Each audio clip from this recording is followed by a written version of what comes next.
Nada grave, nada estable y duradero se conquista en el mundo cuando se trata de la libertad de los hombres y del engrandecimiento de los pueblos, si no es a costa de supremos esfuerzos y dolorosos sacrificios. Bienvenidos a la Casa de la Historia, señor Iván. Marcos. Señor Joaquín. Marcos. ¿Qué tal? El día de hoy y el tema que nos compete, Julio Argentino Roca, el primer presidente de esta generación del 80. El contexto nacional, seguramente lo verán en el canal, en nuestro episodio anterior, que hablamos sobre las presidencias fundacionales, un poco relacionado a eso, lo que venía pasando con Mitre, con Sarmiento y con Avellaneda respectivamente, sus gobiernos, que nace en Tucumán, una familia medianamente acomodada, sobrino de Marcos Paz, ¿sí? También gobernador, importante figura, y que ha llegado a ser vicepresidente. Un tipo que siempre a lo largo de la historia fue tachado de una forma, pero que tiene que sufrir un revisionismo. Una figura que tiene que ser revisada. Porque al igual que Sarmiento, que es algo que mencionamos, se lo critica mucho por la parte mala y se le mira poco la parte buena. Lamentablemente son presidentes muy manipulados en la historia a partir del siglo XX, para una tendencia o para otra, para bien o para mal, y en especial el Julio Argentino Roca. De hecho le ponen argentino porque su padre, muy patriota era, le pone Julio Argentino, y su padre había estado en todo lo que había sido el siglo XIX, en la revolución de 1810, había participado en un montón de acontecimientos, un poco al costado de lo que se dice siempre, de los personajes principales de la historia, pero siempre estuvo en alguna que otra discusión, principalmente política. Hay un famoso episodio que a los 13 años él se escapa solo en caballo a Buenos Aires. Ya. No es que se va a Córdoba, a Santiago del Estero, a algún lugar cerca, no. Directamente a Buenos Aires. A medida que va creciendo, va estudiando en algún colegio, principalmente en Concepción del Uruguay y demás. Pero es un tipo que crece principalmente de lo militar. En el colegio de Concepción del Uruguay conoce a Wilde, por ejemplo, conoce a un montón de gente que lo va a acompañar en lo que va a ser la famosa generación del 80.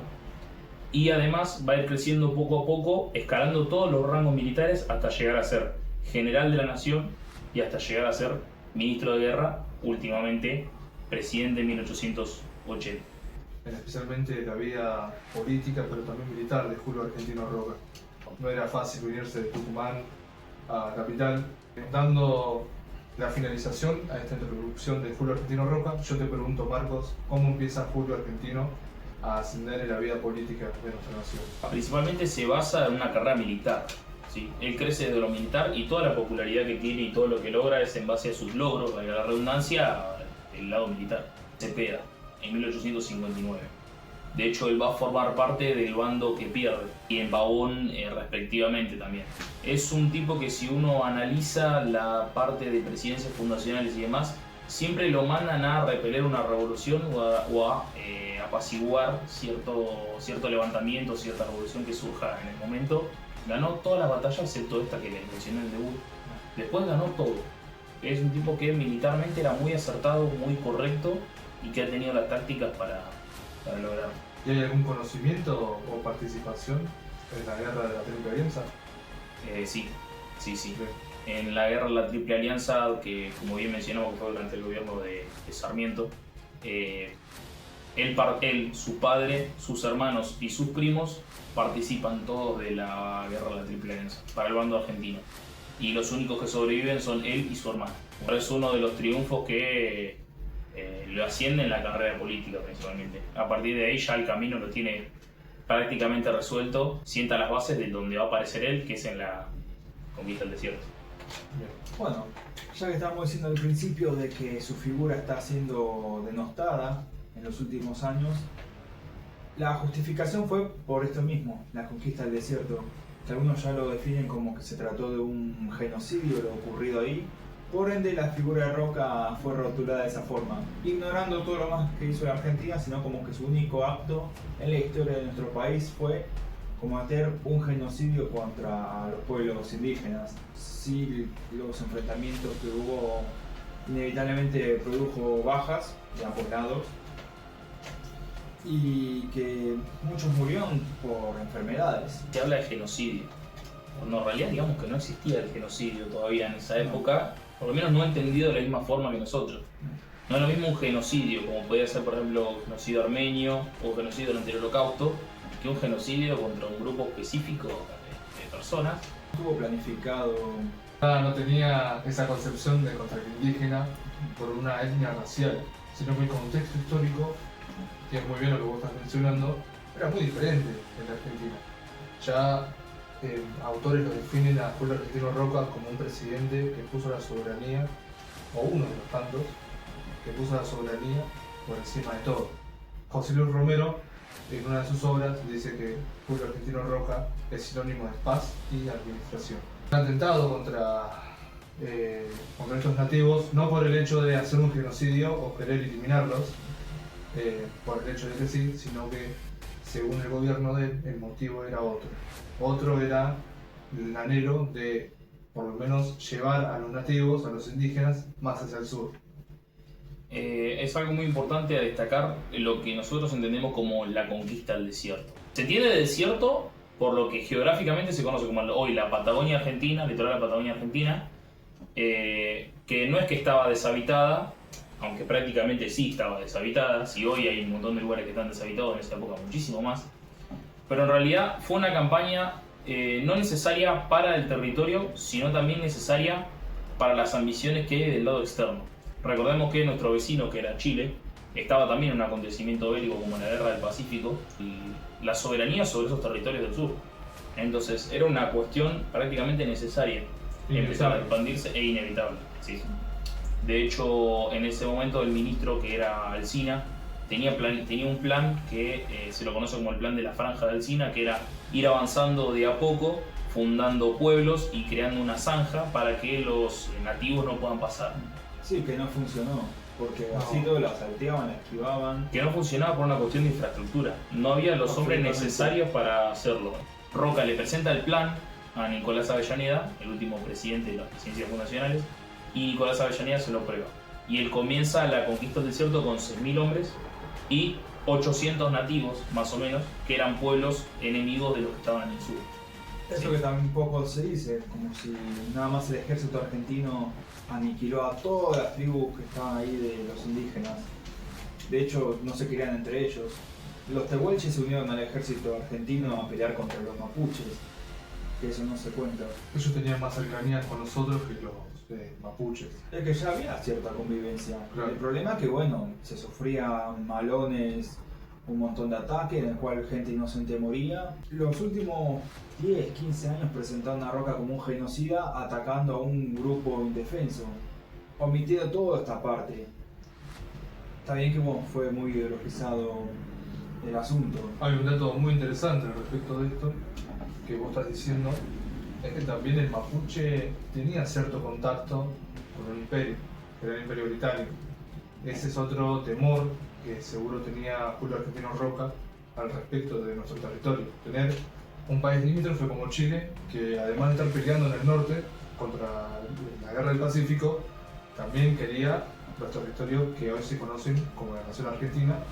Y por el otro lado, cruzando los mares, mejor dicho los océanos, estaba el Imperio Británico, más presente que nunca, también acechando. Ya estaban ocupadas las Islas Malvinas. Lo que hizo Roca fue ampliar el territorio argentino, evitando esto, como bien decís vos, que chilenos y británicos ocupen el territorio. Además, es una cuestión primordial. No vamos a hacer historia contrafáctica, no vamos a caer ahí, aunque se podría hacer tranquilamente.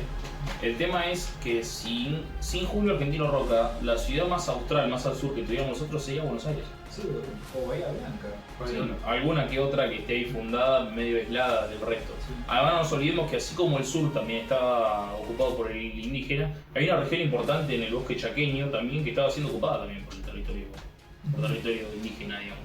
Entonces era una cuestión necesaria, muy necesaria. Sí. Se hizo y se logró hacer por todo esto que venimos aclarando y por lo que venimos mencionando. Y vale la pena resaltar que no fue un genocidio, porque en la idea nunca fue hacerlo desaparecer, ni no es que estaban indefensos, fueron enfrentamientos que inevitablemente dejaban bajas. Exacto. Que no son tácticas como las de ahora, sino que eran dos grupos masivos chocando y que obviamente dejaban miles de muertos en batalla.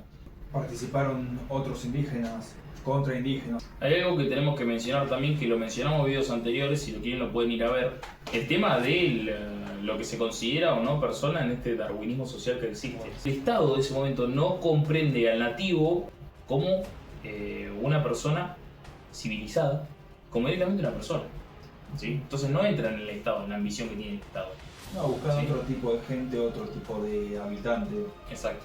Sin embargo, yo quisiera agregar por ahí una postura diferente a la que tienen ustedes dos. Julio Argentino Roca, si bien ya hablamos de las presidencias fundacionales, va a tener un acercamiento por lo menos ideológico a Mitre. Mitre, para la formación del Estado Nacional, era o te unís a nosotros, vivís por otras reglas, o en otras palabras, a punta de cañón, se sometía. Yo creo que con Roca, por ahí ustedes capaz que disiendan, y quisiera escucharlo también, hizo lo mismo con el nativo. Que mencionás a Mitre, sí él denunció desde el diario La Nación que estaba cometiendo crímenes de lesa humanidad contra los grupos indígenas. Y lo que yo considero que hubo en la conquista del desierto fue una limpieza étnica, que no implica necesariamente matar. Así después se puede poblar otro tipo de habitantes. El método principal o método fue esto, desplazar. Entonces, yo no considero que hubo un genocidio, sí una limpieza étnica. Para arrancar en sí con lo que es su primer gobierno, Julio Argentino Roca es nombrado presidente. Va a tener 2 mandatos, de hecho va a ser el primer presidente argentino en tener 2 mandatos. No seguidos, porque desde ese momento no se dejaban, no tenían prometido ser seguidos, y las presidencias eran de más o menos 6 años. Roca, después de todo lo acontecido y esa famosa conquista del desierto de lo último, es nombrado, y por su popularidad también votado, elegido, presidente. Roca se presenta por lo que se conoce como el Partido Autonomista Nacional, el PAN, ¿sí? Esas son las siglas. Conformado principalmente por lo que se conoce como la oligarquía, ¿sí? O por lo que la historia oficial entendía como la oligarquía, ¿sí? ¿Qué se entiende como oligarquía? El origen de la palabra viene del griego, obviamente, que significa gobierno de pocos. ¿Quiénes? Los más óptimos en este caso, pero es un grupo reducido al fin y al cabo, ¿sí? Entonces, digamos que es un poco contradictorio con todas las ideas liberales que venían, ¿sí? Acá viene como la parte oscura de la historia, la parte manchada, de que principalmente el fraude electoral. Ya lo había mencionado Mitre en su gobierno, Exacto. le preocupaba mucho este Algo que crecimiento. mencionamos justamente era el problema que había con la oligarquía, principalmente porteña, ¿sí? Que pasa a ser oligarquía en general, no necesariamente porteña, pero sí terrateniente. Sí. Pasan a ser dueños de prácticamente toda esa tierra que se logra conquistar durante la conquista, valga la redundancia, del desierto. Hasta ese momento entendamos que no había una ley de voto universal, sufragio secreto, obligatorio, sino va a llegar recién con la ley Sáenz Peña en 1912. Hasta ese momento era voto cantado. Sí. Yo- Y bajo presión. Lo que habíamos mencionado que durante el gobierno de las presidencias fundacionales, principalmente Mitre, con Sarmiento un poco también en Avellaneda, el país empieza a institucionalizar. ¿Qué hace Roca, por ejemplo? Nombra a la ciudad de Buenos Aires como la capital del país. Hay una ley de federalización. Sí, que también se logró con violencia. No Exacto. fue una transición pacífica porque si no era tocar los intereses de la provincia de Buenos Aires. Que bueno, finalmente se logra, pero a costa de fuego y sangre. Exacto. ¿Qué se logra también? Por ejemplo, se crea el peso argentino, entre otras cosas, porque antes en ese momento cada provincia tenía su propia moneda. Entonces eso también es una forma de unificación monetaria, entre comillas, aunque no existía un banco central y digamos, un aparato económico que regule todo eso. Además, lo que hace Roca, que creo yo una de las partes más importantes, apoyado por su ministro de Educación, que va a ser Sarmiento, es la famosa Ley 1420, Sí. Ley de Educación Gratuita, ¿sí? Principalmente, laica y demás, y obligatoria. Educación primaria. Que además viene de la mano también con la creación del registro civil y, inevitablemente, cortar relaciones con Con la iglesia. la iglesia. En ese momento la iglesia tenía el poder de tener el registro y el conteo de cuántas personas nacieron, saber cómo se usa hoy, ¿no? Tal persona. Más que nada El por laudo. los bautismos Claro. que se podía tener. Entonces quizás no se registraba el nacimiento, pero sí el bautismo, que era a los pocos meses. No es el primer político argentino en tener problemas con la iglesia y con el Estado pontificio. Ya Roca lo había tenido y había cortado relaciones. En este caso, Roca las corta de forma oficial. Se cortan las relaciones de forma oficial con el Vaticano. ¿Sí? Más adelante las va a recuperar, obviamente se recupera esa relación. Sí. Pero sí, una forma de hacerlo fue... Y por ejemplo, la ley 1420 fue eso. Antes la Iglesia Católica brindaba el servicio educativo. Ahora pasa a ser un servicio que se ocupa del Estado. Exacto. Obviamente no dejaron de existir instituciones católicas, que hoy en día están, pero en ese momento marcaba esta diferencia. Cuando uno habla de generación del 80, no puede hablar solo de Roca. Si bien Roca es como el máximo exponente, tiene que hablar de Wilde, tiene que hablar de uno que para nosotros es muy cercano y el fundador de nuestra ciudad, que fue justamente Dardo Rocha. Sí. Que si bien es del mismo palo que Roca, es también un opositor dentro de Sí, había ese palo. diferencias Sí. internas. De hecho, esto de fundar la ciudad de La Plata y el querer desviar la cuestión central de Buenos Aires y demás, forma parte de lo que es la política de ese momento. Dardo Rocha nos hizo opositor a Roca con la intención de ser presidente de la nación. Sí. De hecho, la fundación de la ciudad de La Plata y todo lo demás viene con esa intención. Y bien con Mitre Sarmiento Avellaneda, se inaugura, se institucionaliza todo ya desde 1880 y yo me atrevo a decir hasta más o menos 1930 empieza el juego político. Sí.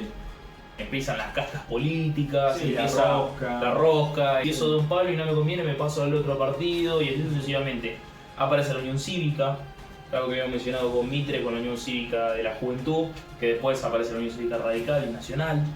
Aparece ALEM, que también forma parte de la generación del 80, pero después se desvía de la situación. Juárez Selman, ¿sí? Carlos Pellegrini, concuñado justamente de Roca. Entonces se van pasando el poder un poco entre ellos. Desde el factor externo, acordémonos que estamos en la segunda revolución industrial, ¿sí? Y todos estos países de afuera, Inglaterra, Francia, empiezan a traer capitales, ¿sí? Empiezan a invertir en el país. Sobre todo en línea de ferrocarril. Telégrafo, el cable interoceánico y todo lo demás, ya ahora llega la cuestión de, por ejemplo, el ferrocarril. ¿Sí? Entonces se potencia lo que se conocía como en ese momento el modelo agroexportador. Yo lo llamaría agroganadero exportador. Dicho sea de paso, sigue siendo la Argentina su principal sustento. El mirar al mundo y decir, bueno, a mí me toca la parte agroganadera, me dedico a eso. Sí. En un principio exportando lana, carne, pero ya después más adelante con los granos. De hecho, Argentina va a ser tan importante en el mercado mundial que va a mandar suministros para los aliados en la Primera Guerra Mundial, por ejemplo, bajo este modelo. Y viene acompañado el PAN y la generación del 80 con una especie de capitalismo nacional liberal, básicamente. Ahora que decís eso, cuando fomenta el propio Estado argentino la inmigración, pretendían que llegaran otros tipos de inmigrantes, provenientes de Francia, Inglaterra, Alemania, para traer ideas de civilización, progreso, capitalismo liberal, pero llegaron de otras partes del continente, pobres, y con otro tipo de ideas. Anarquismo, socialismo, sindicalismo, comunismo, que encima son ideologías que promovían la agitación social. La creación justamente de sindicatos, gremios y reclamos todo el tiempo. De hecho, van a ser ellos mismos los que logren la formación de un partido socialista. Justamente estos inmigrantes van a ser un dolor de cabeza para el Estado Nacional. Está esta inmigración entre comillas baja, que eran estos partidos socialistas, la Unión Cívica, está formado por españoles, Exacto. alemanes, la Europa que nadie quería, era el rejunte, el rechazo. Y justamente acá ustedes dijeron algo muy importante, se crea la Unión Cívica, que posterior es la Unión Cívica Radical, que es el primer partido, sacando el PAN, que va a intentar hacer un golpe de Estado. Juárez Selman. A Juárez Selman, Juárez exactamente. Selman. Sí. La famosa revolución del parque. Todos son movimientos sociales que empiezan a aparecer y un montón de otros políticos que más adelante se van a mencionar, que son, por ejemplo, Hipólito Yrigoyen, los Sáenz Peña, que aparecen un poco en la escena política, aparecen en estos movimientos, Juan B. Justo también. Van a estar más adelante en la política, pero no va a ser sino recién hasta 1916 el primer gobierno radical. Sí. Si uno habla de la generación del 80, se queda corto en el 80. Es la generación del 80, del 90 y de los principios del 1900. Sí, gobernaron más de 30 años. Más de 30 años, sí, exactamente. Como dato económico, si se quiere, Argentina estaba en su mejor momento, como se le llama históricamente. Si uno analiza datos, obviamente podemos analizar el contexto social de jornadas larguísimas de trabajo, un código de trabajo que se mandó al Senado en ese caso y a los diputados y no se aprobó. Si uno analiza eso, pero si no los datos, En 1895 Argentina era el país con mayor PBI per cápita. Sí, compitiendo ahí con Estados Unidos. Exacto. Entonces uno dice, che, pero ¿qué? ¿Argentina era el país más rico del mundo? En número, sí. Según los datos, sí. Ahora bien, quizás la gran mayoría de la población no disfrutaba de ese crecimiento. Una cosa es que un país crezca a que se desarrolle. Entonces quizás podemos decir que el país crecía, pero en desarrollo seguía en deuda. La verdad que los datos remarcan que Argentina crece a niveles muy comparados a Estados Unidos, muy bien, pero ¿dónde se vio esa riqueza? En alguna obra pública, en la mejora de las infraestructuras, tanto de Buenos Aires como del resto del país. Es algo que también yo me pregunto. Primero que nada, la infraestructura del ferrocarril. Sí. Sirve para moverse y para transportar justamente los productos del interior, la materia prima, para llevar al puerto y exportar. No alcanza lo que tiene Argentina, que el mismo Julio Roca tiene que sacar empréstitos para eso. Que ya lo habíamos visto, ya los presidentes nacionales ya habían sacado empréstitos. Y no es la deuda del juego político todavía, es una deuda para infraestructura. Porque tomar deuda no es malo, siempre y cuando vos lo uses bien y después puedas devolverlo. Exacto. Ya el país corría con evidencia de tomar deuda, por ejemplo con la Baring Brothers.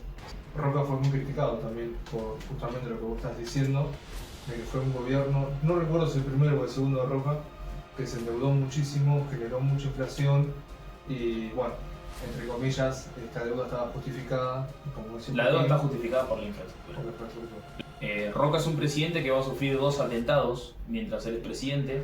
De hecho, el primero es el más conocido. Él está yendo al Congreso a abrir las sesiones extraordinarias, como hacen todos los presidentes históricamente, siempre hacen apertura de las sesiones extraordinarias. Y una persona de la mismísima nada agarra un ladrillo y se lo tira a la cara. De hecho, aparecen fotos, retratos de Roca con una venda puesta acá y el ladrillo le pegó directamente en la cabeza y lo dejó sangrando. La agitación social era muy importante en ese momento, entonces yo me imagino, me pongo en la piel un segundo, un ratito, de un obrero de esa época y que no le alcance mucho porque trabaja en unas condiciones muy complicadas, jornada de 16 horas de trabajo y todo lo que se nos podía ocurrir con la famosa revolución industrial, la primera en Inglaterra, ese tipo de trabajo, sí, que no es escuchado. Y además una famosa ley de residencia. Entonces digamos que tenían también la potestad, las fuerzas de devolver o deportar a los inmigrantes a sus países, Sí, si no estaban de acuerdo. Que encima eran inmigrantes que muchos escapaban porque eran perseguidos por justamente hacer escándalo o alterar el orden público. Uno no puede pensar el gobierno solamente en cuestiones positivas. Y si hablamos de otros, no como Roca, sino como Juárez Selman, que directamente durante ese gobierno de Juárez Selman eran disputas sociales, Sí. donde no daba lugar a la charla, era directamente represión policial. No, que finalmente tuvo que renunciar antes de Sí, terminar su exacto, mandato. Que acá también está esto, si fueron los revolucionarios o si fue una conspiración dentro del roquismo para limpiarlo, y que después se suma Carlos Pellegrini, que si mal no recuerdo logró ordenar ciertas cosas. Era cualquier reclamo social, represión policial, listo, no importa lo que reclame. No había posibilidad de charlar con la gente. Siguiendo un poco con Roca, para no desviarnos con el resto de la generación del 80, aunque estaría buenísimo hablar de todos los de la generación del 80, Roca se casa, tiene un montón de hijos, va a tener un hijo varón que le va a poner de nombre Julio Argentino Roca. Yo creo que si uno habla de Julito Roca o el hijo de Roca, acá es donde hay que patear el tablero de la historia de los Roca, ¿no? Sí, podemos decir de que Julito no siguió el legado del padre. Pero igual, ¿no? Podemos decir que nunca el hijo de algún mandatario importante pudo estar a la altura. Se me ocurre ahora, no sé, Napoleón II, lamentablemente falleció a los 21. El hijo de Sarmiento. Vamos a dejarlo para los comentarios. ¿Consideran que algún hijo de mandatario político o líder estuvo a la altura del padre? Puede ser mundial, histórico, o sea, cualquier época. No estuvo a la altura y decir, pasamos a ser colonia inglesa, como dijo él, es un poco chocante. Sí. Su segundo gobierno ya lo agarra un poco más grande, él hace alguna que otra gira por Europa, más que nada. Uno decían que se iba a Europa de vacaciones nada más, pero yo creo que él aprovechaba también para ver un poco cómo era la sociedad europea y un poco ver cómo era el juego político en otras partes De del mundo. hecho, la generación del 80, al ser gente pudiente y viajaba, traían mucho de acá que querían replicar. Es obvio, uno quizás cuando viaja y se maravilla con algo quiere traerlo acá. Sí, Esas no. cosas hacen al viajar, quieran traer y replicar, ya sea desde lo urbano o institucional, social. Hay dentro de todo, estabilidad económica, una buena infraestructura y endeudarse por la infraestructura. ¿Sí? De hecho, entre 1870 y 1910, Argentina extiende muchísimo las redes ferroviarias, las crea y las extiende. Mejora la comunicación. Muchísimo, se mejora muchísimo las comunicaciones, materia educativa ya mencionamos, la ley 1420. ¿Sí? Entonces, si bien capaz la cuestión social o la cuestión cultural están un poco más flojas, ¿sí? Porque hay una cuestión del patriotismo ahí también, un nacionalismo medio oculto, ¿sí? Digamos que sienta las bases de lo que sí es la República. Para mí es el primer presidente de la República Argentina. Para mí también le aplica bien el término de estadista, porque sí piensa un país a largo plazo. Argentina erradica el analfabetismo y que también se logra argentinizar a esos inmigrantes y sus hijos. Entonces ya acá logra que la población esté hegemonizada y patriota, amor por la bandera y todos sus símbolos. Por ende eso también fue de avanzada, un fenómeno de ascenso social a pesar de que haya mucho que trabajar. Él termina falleciendo en 1914, meses de haberse iniciado la Primera Guerra Mundial, ya un poco más viejo, más dejado más alejado de la política, ya en una Argentina cuasi radical, pero sí en una Argentina ya un poco más federalizada, una Argentina más acomodada y una Argentina más, si bien que, como lo vuelvo a recalcar, si bien ya estaba institucionalizada, se puso realmente firme en el mercado mundial. Y ¿Roca pudo ver los frutos entonces? gran parte sí. Sí. Sí. Bien. Yo creo que igual la Argentina medianamente se mantiene hasta 1930. Sí, ya ahí después cambia Sí, definitivamente. Para mí es el de los mejores, por no decir el mejor presidente que tuvimos, por ejemplo, hasta ahora. Sí. Porque si bien como tuvo muchas cosas positivas, tuvo muchas negativas, pero de todos lados es intachable. Sí. Para mí No fue sé, un muy buen presidente. Yo opino lo mismo. Para mí es el mejor presidente que pudo tener la Argentina a pesar de los errores que ha cometido. Bueno, que tengan buenos días y por si no nos vemos, aunque en realidad ya nos vimos porque ya estamos hablando, buenas tardes y buenas noches.